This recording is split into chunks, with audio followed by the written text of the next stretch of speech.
Welcome to Through the Glass Columns, your weekly Wheel of Time read along podcast. The Wheel of Time turns and ages come and pass, leaving memories that become legend. Legend fades to myth, and even myth is long forgotten when the age that gave it birth comes again. That is your host, Greg, who somehow still knows very little about the Wheel of Time, even though he usually pretends otherwise. And that is Tylor, our resident expert, who makes sure you know how much he knows about the Wheel of Time. It's a lot. Join us each week as we continue our journey through Robert Jordan's great fantasy epic, exploring the books, the television show, ill-advised discussions of visual media on a non-visual podcast, and so much more. Although actually not, it's just that. Yes, all that and actually nothing else as we travel on, and I know what this means now, through the glass columns. Yeah, he really doesn't know all that much. No, you don't know that much.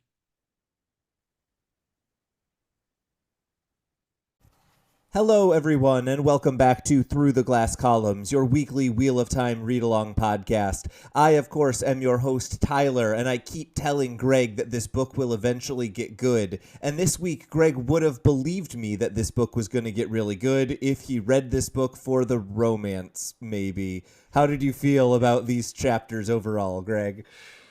I wanted to come in hot and make some music, but I do remember that we have listeners who only listen to one chapter correct. at a time, and since whatever music cue would be apt did not come till the third chapter, I will slow my roll and pace myself and think about baseball and just say it was an okay week.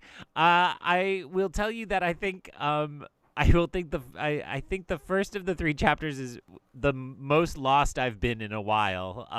Excellent. In terms of, I think my first note on that chapter is, wait, who are these people? Like, what's going on here? So I'm excited to have you explicate and fill in the gaps on that.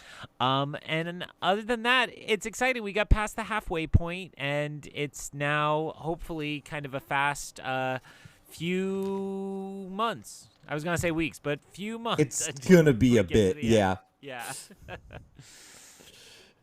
So, I don't really have too much that I can say overall because, as you point out, we want to step relatively lightly for those people who do it one chapter at a time.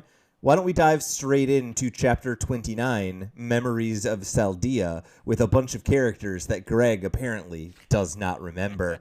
We begin in the head of Hadnan Kadere, and I'll tell you who that is at the end of this summary, who thinks about his home in Cairhien, or about the heat in Cairhien, and he thinks he is from Saldea, and so even though it is much cooler here than it was in the Waste, he thinks of it as still being blistering hot compared to the cold winters there, and he thinks on his sister, who he hopes he could someday come back and enjoy the cold with. He then looks at a note that he has seen many times before, which says, "You are not alone, a way has been chosen," and he wishes that he could stay in town, but he knows that neither the Aiel nor Moraine will allow it. He thinks that the note must have come from another dark friend, and the use of the word chosen he thinks must be deliberate, and he remembers being visited by Lanfear shortly after the climax of Book 4, when she gave him orders apparently to spy on Rand and find out whatever information he could.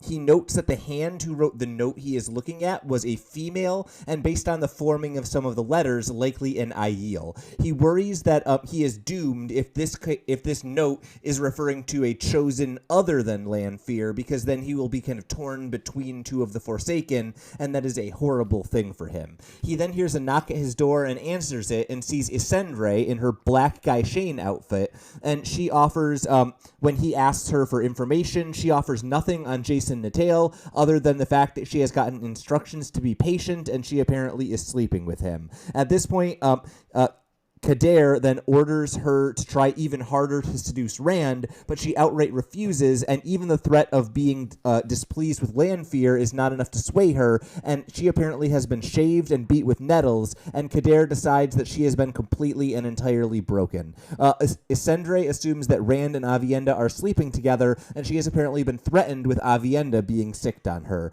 She seems to basically accept that there is no chance that she will ever get in with Rand, and it seems that Kadere Kadere also accepts this until eventually he strangles her and then thinks about how difficult it will be to dispose of her corpse, but he definitely can do so. And he also thinks about how he killed his sister, who he also loved, when she discovered that he was a dark friend. That's a really dark chapter, especially when it's basically wrapping up a subplot that it is really easy to not think was unwrapped up at the end of the last book. So, given how little you remember, I want to start by reminding you who these characters are, unless you have something you want to say before I do so. I think I want to try it first. All right. Cool. So at the end of the last book, the big revelation was that Asmodean was here and was going to be training with Rand. Yes. Right? Yes, I have that name right. Is really the confirmation I'm looking for. And involved with that, he was one of 3 sus characters that had been involved. 4 sus characters who had been involved. One of whom was the trader, not with a T but with a D, right? Was had the goods and was going along to sell things. And the second one on that list was a woman who had been forced to do bad things, but was not actually guilty, had been possessed. And so, kind of, or controlled. Yeah, she did some bad things on her own and also was forced to do some even worse things. Yes, and then they were essentially revealed kind of the woman was revealed to be that little bit innocent, not totally terrible. So then I believe someone was told to go make sure she's not killed for what she did because it wasn't her fault. It was Rand who asked for that, but yeah. Yeah, and so I believe that's these 2 people, right? That is correct. The 2 I described. Yes. But then when you throw in Natel, I'm like, wait, which one? You could convince me you're playing a shell game and I have these all wrong. So that's fair where enough. I fell apart. Okay, so in the last book, there were 4 mysterious characters that we met in the Aiel Waste. There was the peddler, the tradesman, as you say, Hadnan Kadere. That is this character. There was a woman who was traveling with him who was relatively unattractive, Rand thought, and kind of heavy set. That was Kiel. There was a beautiful woman that is Isendre, who we saw in this chapter. And there was the gleeman, Jason Natal. And so in that book, we had the mystery of who were those 4 people, and Rand suspected at least one of them was a Forsaken, and so we were kind of figuring out who it was. It turned out that Kiel was Lanfear in disguise, and Jason Natal was Asmodean in disguise. And so at the end of the last book, Kiel basically vanished when Lanfear ran off, and Jason Natal acted like he became the court bard for Rand, and therefore Asmodean was able to train Rand. This chapter is kind of our first real resolution of the other 2 characters, right? Isendre, we had gotten, as you described, exactly right. She had done some stealing, but then Lanfear set her up as having robbed all of the Maidens of the Spear, and so she in this book has been punished, and we've seen her a couple of times try to sneak into Rand's room. Now we know why. Hadnan Kadere was basically blackmailing or forcing her to do so. Hadnan Kadere, I think, was the grayest of those 4 characters at the end of the last book. It very well could have been he was just a good guy who was duped by a bunch of dark friends. This chapter very clearly confirms that is not the case. He was in on it the whole time. He just happens to be a rung below 2 of the Forsaken. And I think so. I would liken what is happening in this chapter to the game we just played last week, where all the women were being referred to as their fake names by the commander.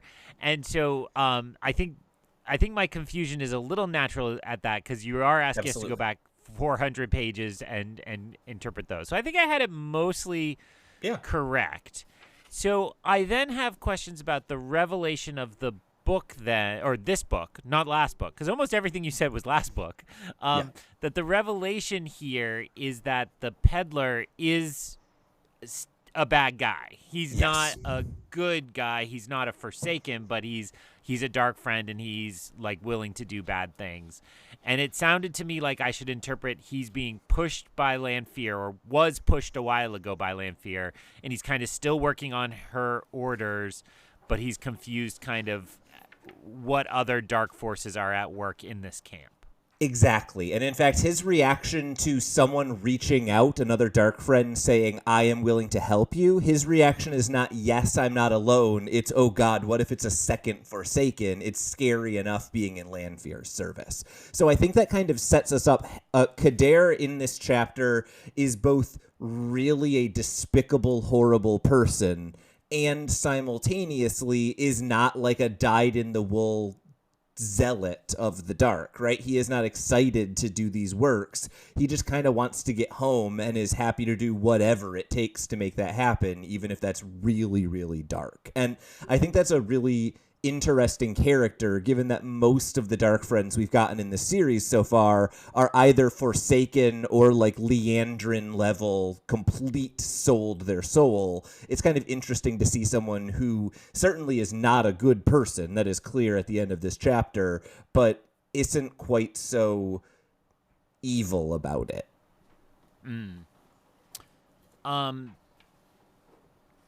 So then the second revelation of this chapter is that there is another person here at work, and the two clues given to us by the narrator are that it's a female hand. Hey, look, I have feminine handwriting. Why is it got to be gendered? And that it looks like Aiel. And so this would be a major revelation that the dark friends / the Forsaken, the forces of darkness, have also infested the Aiel. It's kind of like, of course, they could be anywhere, but we have yet to see that the people of the dragon also have some people working for the dark friends, right? Absolutely. And I think the other thing that I have kind of tied up in that is the thought we have gotten just a parade of female Aiel in the forms of the Wise Ones and the Maidens of the Spear. And so I'm just immediately, I have a list of 30 names that we've read in the past few chapters, right? Like, what about Bear? What about Amiss? What about Melindra? What about, like, let's just list Aiel female names. And I want to know if any of them are potentially involved in this. It gets my, like, Sherlock Holmes senses running, right? I now want to be thinking about, are there any of them that have been acting oddly? I almost want to go back to previous chapters once I get this. Was that your reaction, or are you just like, this might be a red herring, I'm not going to invest in it? Well, I think I'm somewhere in between, because I definitely will say my gut trusted this information, even though this is one character's hypotheses of this. But, I think, and this is not a slight on Robert Jordan, but a really complex fantasy writer would make it a red herring that then the character has to undo or gets affected by. That hasn't felt like the style story this is. It tends to be that, yes, we do some limited perspective play, but when something is treated as a fact, it tends to be a fact. And so I kind of feel like it's probably safe to say that those are accurate. And then my mind immediately went, I don't have those 30 names as the first half of this discussion showed, but I will say my mind immediately went to the Wise Ones and the way they are so deeply involved in some kind of higher level plotting, scheming, coordination by being present with the girls in the dream space. And I think that naturally then led me to the next step, which is, Robert Jordan very deliberately showed us how they are working around them. So high on my metagaming suspect list are the Wise Ones who monitor the girls in the dream space, which I'm sure you can't comment on, but that's where I went. I can actually comment slightly in just to nudge you to say, I think that's an interesting direction, specifically because Hadnan Kadere reveals that when he met with Lanfear, he met with her in his dreams. And so that link with dreaming, I think, is exactly the right kind of place to be thinking about this. The other kind of related idea, Hadnan Kadere briefly thinks that Moraine will not let him away from his duties, and so he can't stay in town. this chapter confirms that it's a really horrible idea for Moraine to put the trust of all of these really powerful magical artifacts in this dude who is driving all of the wagons. Yeah, that just continues to feel like the gun in the first act, right? Like every time we kind of have a return to thinking about the wagon full of incredibly powerful magical objects, it's like, well, where is it headed now? I mean, I think we can safely say it's not going to the White Tower because Moraine has been clued into the fact that the White Tower has fallen. And so now it might be like, oh, okay, well, she'd be savvy enough. She knows Suan. They'd get it to the secret resistance town. But I don't know when this guy is involved. And if you have him drive it to the secret town, does that give up the game, right? So I kind of, if I'm being honest, I feel like my predictive head is like, I think it's just going to like fizzle. Like I think it's going to like explode or something so that it becomes not a problem, right? Rand hits it with some rogue fire and that's it. No more. Don't worry about it. But it could be a really amazing cliffhanger if like the Dark Friends do, or the Black Aja, whoever controls all those objects.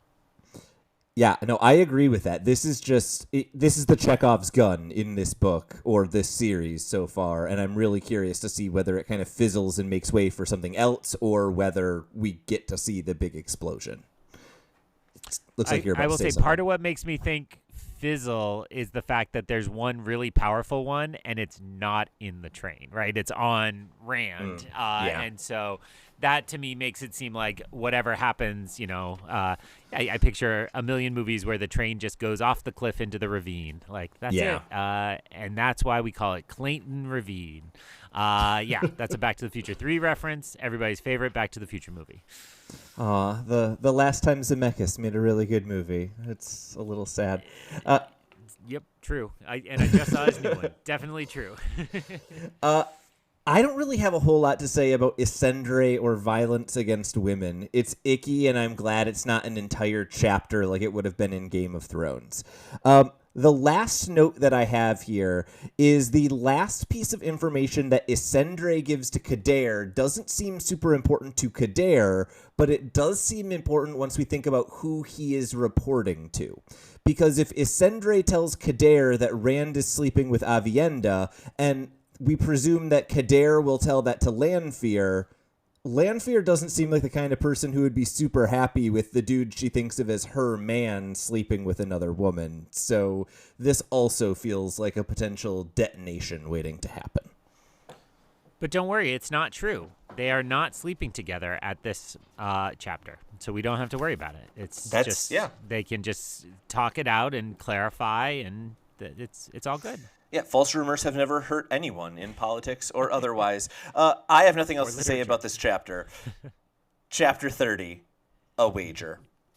Rand is watching a river, taking the time to think, and also to avoid Moraine, who has been cramming as much instruction and outright begging for more of his time as much as possible, and he is just tired of it and wants to be away from her.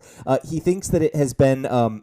He tried to summon rain to break the drought in the area, but he has been unable to, and he thinks about this as being one of the gaps in Asmodean's knowledge, and how each of the Forsaken has their own kind of areas they are most interested in, areas they know nothing about. At this point, one of the maidens approaches, basically with another couple dozen maidens, and she mentions that they were originally gambling to pass the time until everyone started rolling sixes. Rand apologizes for this. She doesn't quite understand why, and then he thinks of both the good and bad oddities that have been happening in the Aiel camp lately, but Rand thinks that he was able to use it at least partially to his advantage because he was able to get two of the heads of the clans to agree to end a blood feud.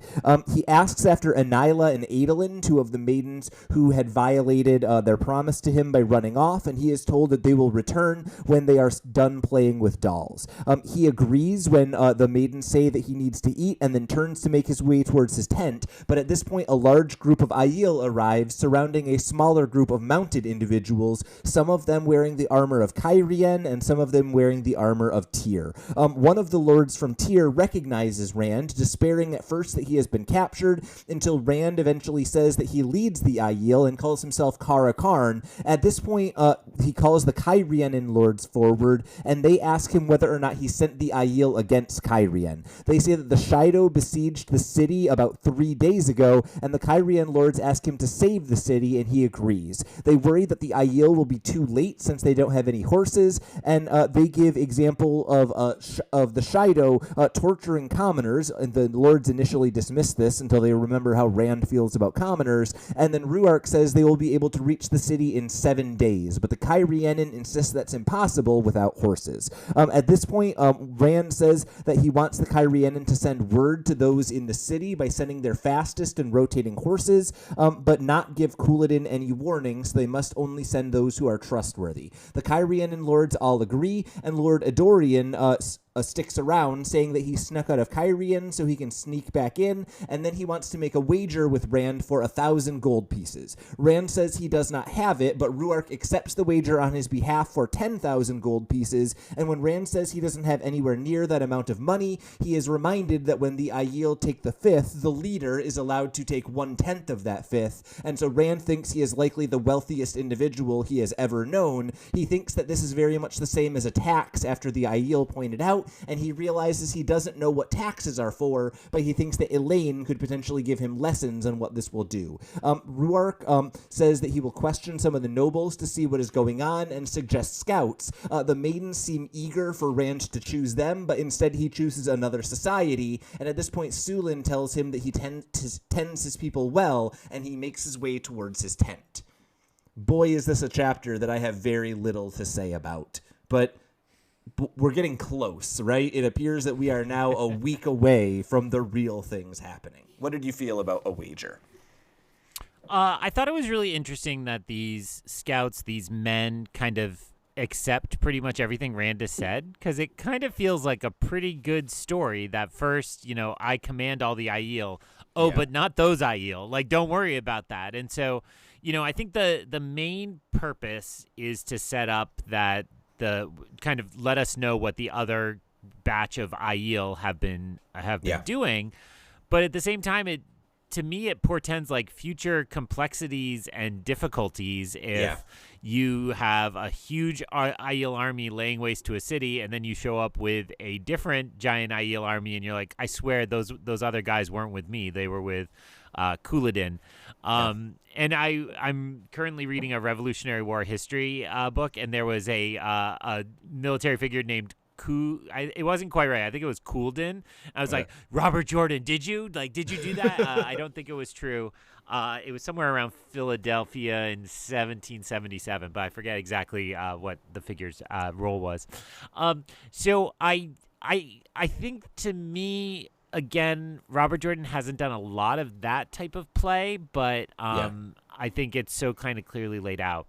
I guess my return question then is, I was like looking forward to this wager, and then when it's like it's time to talk about a wager, I'm like, oh, that's the wager from the and I was like, so the wager is just that, yes, I'm coming? Like, it's just that he'll keep his promise, essentially? I think my interpretation is the wager is that the Aiel can run as fast as Ruark thinks they can, right? Okay. The interpretation I have is these Cairhienin are just like, well, it would take us 3 weeks to walk that far. We only made it in a week because we have really fast horses. And Ruark is just like, nah, we can run, bro. And I think that is something... I think you're right to mention that this chapter really portends kind of fear for how this is going to look in terms of the reaction to Rand's arrival, because you point out exactly correctly, there's no real distinction in the public consciousness on the other side of the wall about different types of Aiel, right? The last time they came over the wall, they came as one force, and so everyone probably assumes that Rand's Aiel are no different than the Shaido, but it's also worth noting what you're pointing out highlights just how much this culture has forgotten about the Aiel in the past 20 years, right? Once upon a time, it would have been common knowledge that the Aiel can run down people on horse over long distances, if not short ones. That was something that would have been known to everyone after the Aiel War, but 20 years later, even that has kind of vanished from military knowledge, and so that's going to make make it really difficult for Rand to tell the story, this is how the Aiel work, when the base level of knowledge is more or less nothing 20 years after the last time they were encountered. Very much sounds like the way Star Wars has turned out with Jedi, right? Like, what? Yeah. I've never heard of the Jedi. It's like, it was 20 years. 20 years. Like, you're fine. Like, that's not that long. That makes sense to me, and it is. I'll just. I'd just like to point out, 20 years, George Bush was president. It's a long time.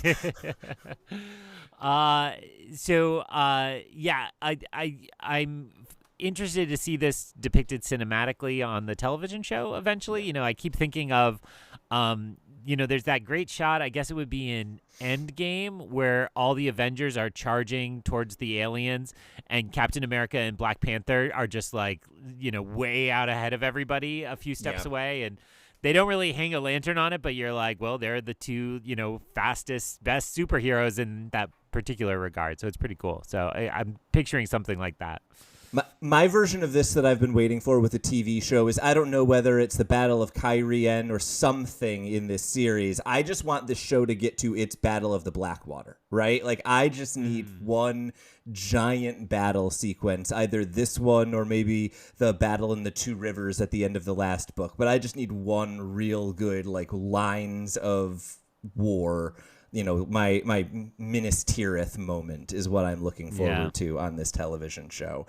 Well, and I haven't caught up with Rings of Power, but I don't know if they got one of those over there yet. I mean, because what you're saying is very expensive, right? So it'll be interesting to see if these fantasy shows can ever get there, as kind of the streaming moment seems to be shrinking a bit. No, that's very fair.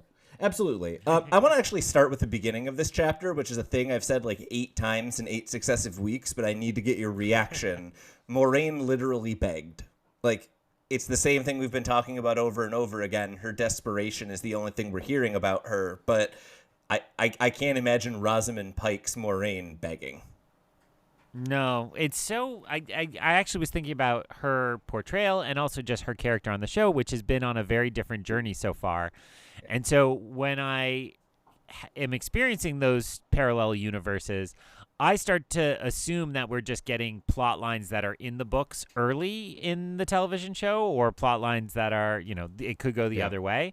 And it's so interesting because absolutely everything in this book is, it's back to that Arrested Development pop secret. It's like every time something comes up, she just stares into the distance and it's like, yes, of course, we have all the time in the world, right? And why would I have to rush to tell you? And soft music plays. And so it's at this point, I'm kind of starting to get annoyed. It's like, okay, we get it. At least she thinks that it's very, very soon that she's leaving this, and nobody else agrees. So, okay, we'll see who's right. We'll see who's wrong.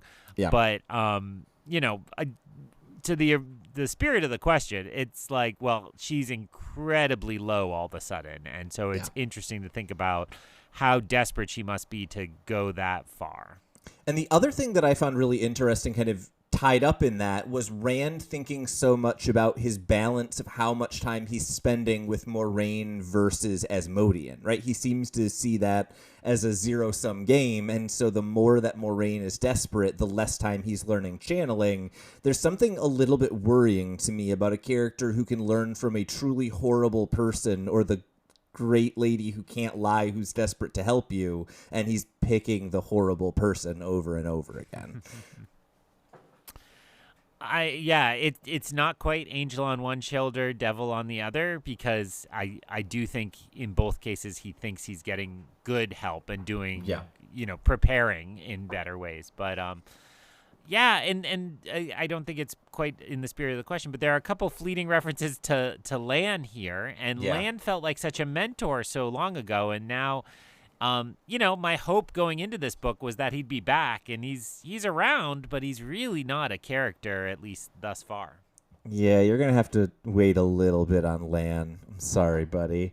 You're telling me he's not the Lord of Chaos? I was hoping next book that was him. No, all right. It must be the Winter's Heart or something. Oh, I wish there was a book that was named after Lan. I have one more thing from before the Lords arrive. We get an update on Rand's manipulation of chance, of his Taviran ripples. And there are a couple of kind of fun examples in here, but the idea of Rand being able to almost direct his ripples to try to get people in a room and have them behave a way they otherwise wouldn't, I thought was really clever by him, right? The idea of, like, why don't I just have lunch with a bunch of people who truly hate each other, and maybe by random chance, two of them will decide to settle their feud. Sorry, I'm still giggling at direct ripples, which sounds very dirty somehow. Yeah, because when that first gesture happened, I kind of read that sentence again because I was like, do they mean that Matt started rolling all sixes and so they had to quit? No. This is actually, and then it's quite obvious, this is Rand's wake being rippling outward and affecting them. And this is another one of those Robert Jordan things where it's just simmering in the background, right? We heard about the weddings that would happen after the crowd, the crew kind of went through a town, and all these disruptions. So it seems like, to me, that's in the file for me of like, this is going to matter and be really important. We're just only supposed to remember it's here at this point. All right, it is now time for me to do something that I told you I would do before this episode began. I need you to open up your book to any page that has the name of the city they are approaching in it. You mean Kyrian? Hey, he did it! Oh my god! Kyrian and Kara Karn, because those two together are very difficult, right? Because you want to hit the hard C's, but then you don't want to hit the hard C's. So the thing with Robert Jordan is he is very deliberate about what words are translated from the old tongue and which ones are not. And so the thing with words that are translated from the old tongue is that doubled syllables very frequently get pronounced separately instead of together. That's how you get a name like Liana that is spelled Leane, but it's not pronounced lean, it's Liana. And so the challenge with Kyrian is that you don't want to pronounce the end of it reen or rine as one syllable. You want to break it into re and n, and from there Kyrian flows relatively straightforwardly. But that will help quite a bit with pronunciation going forward. Old tongue words, very frequently doubled vowels. You say both of them instead of combining them. Fair, but you had me open to a random page, and mine has the adjectival form of that. So you are going with Kyrianin? Correct. Kyrianin. That does not roll off the tongue. No, it's the worst. It's somehow still better, however, than the country of Tyr, in which people are Terran, and I hate it every single time. Well, and Terran in Marvel is people from Earth, right? So that... Oh, you're right, yeah. Yeah, so anyway. So, now that we know how to pronounce that city, Kyrian, I've heard Cairhane enough times that I just had to today. Good work on getting it before I taught you, though.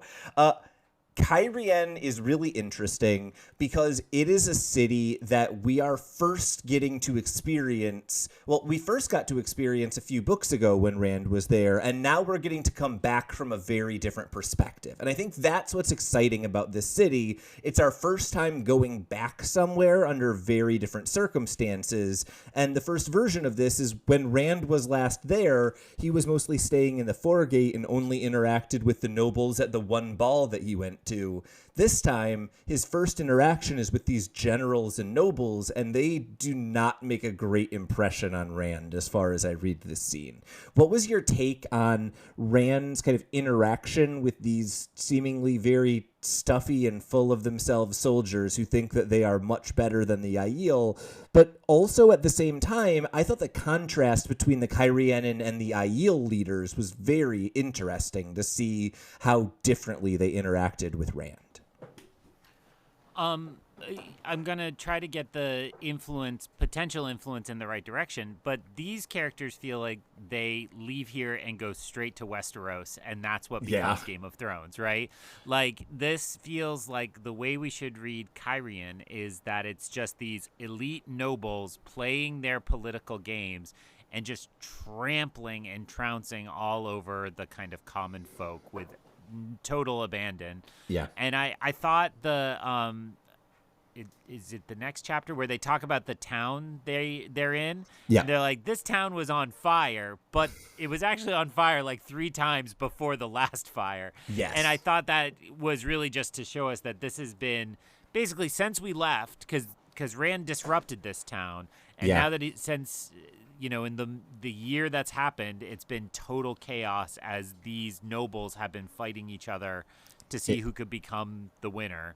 And a whole lot of people have suffered because of it. Absolutely. And I think it's worth noting that in the siege of Cairhien, the entirety of the City was destroyed. That was the area where Rand stayed with all of the wooden buildings and where he fought the puppet that was actually a Trolloc. The other thing to note is you can read this chapter and there's a very reasonable reading of, what were all of these groups of soldiers doing outside of Cairhien? I think the civil war had come to the city, and it's not a coincidence that these people were able to get out quickly. This is, I think, very clear evidence. You're highlighting exactly the right thing. This is an area that has been ravaged by war since Tom killed their king 2.5 books ago. Yeah. And that, I just like that as a counterpoint to Rand's seeming benevolence in all regards, right? Like, he's here, he's going to be a leader of the people, he's looking how to take care of everybody, but like, oops, I'm going to just kind of leave this wake of destruction and these things. So we don't know what Tyr looks like. Now I'm in my head about that one. We don't know what Tyr looks like. We don't, these places we pass through. Oh, you're right. You don't know what it looks like now. Yes, sorry. Yes. Or Falme, we have no idea kind of what it means to be left behind by the Taviran. Yeah, no, and I think that's why I'm excited to get to Cairhien, right, is to see how much has changed, not just because of the Shaido, but because of the fact that it's been maybe a solid year since the last time Rand was there, and so we get to see kind of the long-term effects of those ripples in his wake rather than just the short-term impacts. I don't really have a whole lot to say about this wager that Rand makes because I'm just fairly confident that the Aiel will win it. But that being said, number one, I just love the trope of someone making a wager that they know they can't have to pay because they'll die if they lose it. Like, that's just, I would do that if I was in that situation. And then the other thing is this reveal that Rand is now massively wealthy under Aiel rules, I think very much changes his outlook. Almost immediately, he thinks, what do I do with this money? And it makes him think, like, how do I become a ruler? This is maybe the first time I've seen Rand have that moment of doubt around how to lead rather than just like, oh, this is what I think is the best thing to do. Let's go. And I would also add the difference that everything he says tends to be, I got to get to that moment in the breaking of the world, whereas this is more of an attitude of like, I need to figure out how to manage a kingdom in some way. And so we haven't heard a lot of that kind of long-term stuff. I mean, the fact that he's like, well, Elaine will tell me what to do totally makes sense. And that's, that's what weak men like you and I do as well. We'll just have our smarter wives tell us what to do. It turns out you don't have to think as hard about decisions if there's someone who knows everything making the decision with you. It's super helpful. The only last note that I had in this chapter is one of the last things we hear is Sulin, one of the Maidens of the Spear, tell Rand that he manages his people well. And I think I agree with her, and I don't know that the Rand of 1,000 pages ago was managing his people well. Rand as the channeler and fighter and all of those things, I've kind of seen his development, but Rand the leader, I think we saw a pretty big leap forward in this chapter compared to the last time he was interacting with Western lords and Tyr. Yeah, I'm interested to see how he evolves in that way, because so much of his leadership seems to be a martial leadership, and so to actually be thinking about kind of a political leadership is interesting. I don't have much else to say about a wager. Are you ready to make your sound effect as soon as I am done with my summary of the next chapter, Greg? I am. Chapter 31. The Far Snows. Rand walks through the village that has been destroyed by Couladin, but he notes that that was not the only time it has been burned. The civil war before it has caused many different buildings to be burned many times. He apparently preempted the maidens, declaring the room he wanted as a roof of the maidens, by instead declaring it a roof of his own, where only people who have been to the two rivers can enter. When he enters the room, he still sees Gai'Shane and is not surprised by that, but he is surprised when he enters his room and sees a naked Aviendha taking a bath. She insists that she did not arrange to be seen, and then suddenly creates a magical portal that she steps through, and on the other side of it there appears to be a raging snowstorm. It begins to narrow, but Rand instinctually channels to stop it from closing, using the power, and then he grabs some blankets and follows her through into a blizzard. He chases her through deep snow, eventually realizing he can channel to melt the snow in front of him, and once he starts to catch up to Aviendha, she falls into a frozen river. He jumps in to save her. They are both wet. He channels a dome to make air and make a makeshift igloo, and then he channels fire to create warmth, wraps her up in blankets, and then, of course, because it's a Robert Jordan book, although I will also note, because it is the correct thing to do in a survival situation, he gets naked and shares his warmth with her. She then eventually wakes up and says she will run no more, and then kisses him, which is not the right thing to do in a survival situation. And then they do a lot more than kissing. Hours later, to which I wrote lol, he observes Aviendha seeing snow for the first time, and Rand says that they can be married as soon as they return, but Aviendha says that he belongs to Elaine and doesn't understand why he thinks they should marry in the first place. She points out in their tradition, that, or in Rand's tradition, they would have to wait at least 1 year to be able to be married in the two rivers, but then she says that by her own custom, she would be the one to ask, and she will not do so. Aviendha insists that this will not happen again, and he belongs to what she refers to as her near sister, and then he is forced to get dressed in front of her because fair is fair. Greg, make your sound effect. I will spare that, but I will lean into the joke of, like, I'm not sure a 17-year-old goes hours. I don't know if that is going to be the case. I actually wanted to start by asking how this works, but not that part. I found the portal part baffling, right? Because this is not something we've had hinted at before or anything. And they leave that part of this behind for, I guess, obvious reasons pretty quick, but it is very confusing to me. I would like to point out the ways in which characters get around in these books.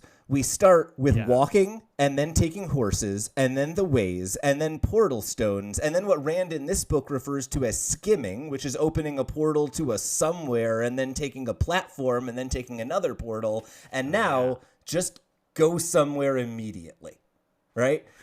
It's worth noting we have had hints in the ancient times of something called traveling, which seems to be what this is, just open a portal and go there, but no one in the room should know how to do this. It is part of a frustrating pattern of people just doing things by instinct because Robert Jordan needs it to happen.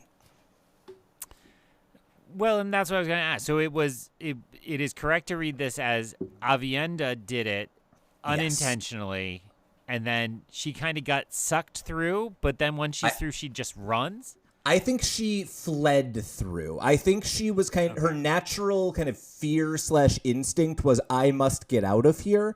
And so I think she kind of instinctually channeled a way out and then took it. This is the mom with the baby under the car. Just adrenaline and instinct. I lift up the car and save my baby when I couldn't normally. The baby is her nude body. Yes, you've nailed this completely. And then we also get no sense of where they are other than totally far north. Or what is the chapter called? The far snows. Yeah. I don't know where I got north. So we know they're probably far away, and she's never seen something like snow before, which, okay. I thought of it's Monsters, Inc., right? Where they kick somebody through a door and they're suddenly up in the Himalayas or some such. So that's where my mind went, and then the door gets smashed, so they're stuck there. But these characters come right back. We're okay. We're back. Don't worry about it. We are not back, it is worth noting. We are still in an Okay. igloo in somewhere, and we are hoping that whatever Rand did to keep the portal open is still holding. Okay. So once the storm is done, we'll run back and find that door. Presumably, yes. Okay. That's the I'm not hope. going to tell you what's happening in the next chapter. Don't try to get this out of me. Well, so then my question is, I guess you teased before that I'm not the romance reader in these books, and I stand by not being that. It's not what I'm going for here, but I will ask the question of, is this meant to be something we're excited about? Because I found what is really interesting in this chapter is Rand is kind of debating women at different moments. I think it was in the last chapter and this chapter. And Min gets name checked like 3 times, and in each time he's always like, "Wait, why am I thinking of Min? Like she's not." And so we joked before that when Min thinks about Rand, it's also like she's the third party candidate, and is not really involved. And now we get her intruding from the other side, right? That Rand's like, she's not. I'm not really into her, but she's on my mind a lot too. It could just be young, attractive woman and young, attractive man think of each other, but, it's a little strange. I was not then excited about Avienda and Rand because I still feel like, I don't know, it feels like it's all up in the air. This is not settled at all. We have different reactions to this plotline then. At this point in the series, I will say nothing about my feelings later on. At this point in the series, I do not get the Elaine-Rand relationship at all. They had like 2 scenes together. They weren't at all romantic. It does nothing for me. I do not get the Min-Rand relationship at all. She saw a vision of him, and apparently they like each other now. It does nothing for me. Avienda-Rand is a beautifully drawn relationship from Robert Jordan as far as I'm concerned, right? The enemies to lovers thing works for me every single time, right? And Avienda as a puzzle box, I don't know why she is running away from Rand. It's very clear that he likes her. It's very clear she likes him, but why is it not happening? We get the final piece of that in this chapter, right? In this chapter, when she finally gives in, what she says is, "The rings do not lie. I will run no more." And so that recalls in the 4th book, both Moraine and Avienda went through the rings in Ruidian, and those rings show a woman her life over and over and over again, different ways it could go, and they don't remember everything, but they remember important moments in their life and things that either must be or must not be. It turns out that Avienda, since the first time she met Rand, has known that she would betray her best friend by sleeping with him, but it was something that must be. And again, to get the order right, this felt very much like this is what inspired Jon Snow and Ygritte in Game of Thrones. Like structurally, it just put the Aiel Waste in the north instead of on the east, and you have the same plot line. You literally divert into the snow so you can make this as similar as possible. You are absolutely correct. So that, I think that's helpful to me, and I don't disagree with that. And I think I'm also, the comparison on my mind is Dune, right? That Avienda would be Zendaya, the one that maybe his heart belongs to, but Elaine is Florence Pugh as the political, it makes sense, we have to rule in that. Now, there's no third woman in Dune, to my knowledge. I guess his mom? No, I'm not going there. I was going to say, if there's anyone who is prophesied to spend some time with that dude, it is the Lady Jessica. Yeah. So that feels helpful to me, and yet I don't know that I've really felt Rand express those. I think I'm kind of grafting the natural categories on with this kind of native coded character, and so I'm not positive that's what Robert Jordan wants me to feel, but I kind of feel that comparison as well. So I think then what you are talking about there, that kind of coding and different cultures clashing, is the part of this chapter that I have the most to say about, right? Running through the snow and going into a mysterious portal and having sex for apparently hours, not a whole lot to say. On the other hand, Rand's insistence we need to get married immediately, and Avienda's just like casual, no, I don't want that. Why would we ever do that? I think does a really good job of highlighting kind of the way that cultures shape what we think of as acceptable or normal. And Robert Jordan is really kind of calling that out explicitly in a way that I appreciate. Yes, and folded into that, I really liked the moment where Rand was, they had a very rom-com moment where Rand's like, well, since I was the one who initiated it, and she was like, you're the one who initiated it. And that moment in particular really gave me a good chuckle there, and it's just an encapsulation of that cultural difference you just said. Yeah, and I think that there was something very fun about seeing Avienda almost like try to use Rand's culture against him, and then as soon as he was like, no, that's not actually how it works in the Two Rivers, she's like, no, this is an Aiel thing anyways. Like, that just rang very true to me, of those two characters having different opinions and trying to figure out what's going on, but no, she's going to get her way every single time. Well, and right in that moment, too, it's also, for me, it was a reminder that, oh, Egwene is not part of this picture anymore. Like, they're talking about Egwene in this context, but it's like, I'm not, like, thinking, oh, but he's going to find his way back to Egwene. And that was so much an early part of both the show and the books. That was surprising to me. I just need to point out that this week's chapter, called The Far Snows, is a fine name for this chapter, but this chapter would have been 100 times funnier if it had the name of the following chapter, which we'll be reading next week, Chapter 32, A Short Spear. We'll also be reading Chapter 33, A Question of Crimson. What are you expecting next week, Greg? What are you looking forward to? And what are your kind of thoughts? As you said, we're now a little bit past the halfway mark. We've got 13 weeks left. Where do you think we're at? We're okay. I'm wanting this to get going. I want that feeling that I often get where it's like, we finish recording and I race upstairs because I can't possibly wait another minute. This week I'm like, all right, I'll just figure it out. I'll just wait and I'll read it next weekend. But, Short Spear makes me think of Matt. So I'm wondering if maybe we'll get some Matt action. It's been a while since we were in his head. What was the other one? A Splash of Crimson? What'd you say? Question of Crimson.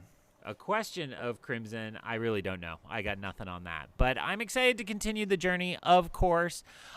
In real markers, we did pass halfway. In fake markers, I'm just about done my notebook, so I will finish volume 2 of my notes for this project, and excited to move on with that. And we hope you join us next time as we continue the journey through the glass columns. So ends another episode of Through the Glass Columns. We thank you for joining us and continuing with us on our quest to cover all of the Wheel of Time in our own sweet time.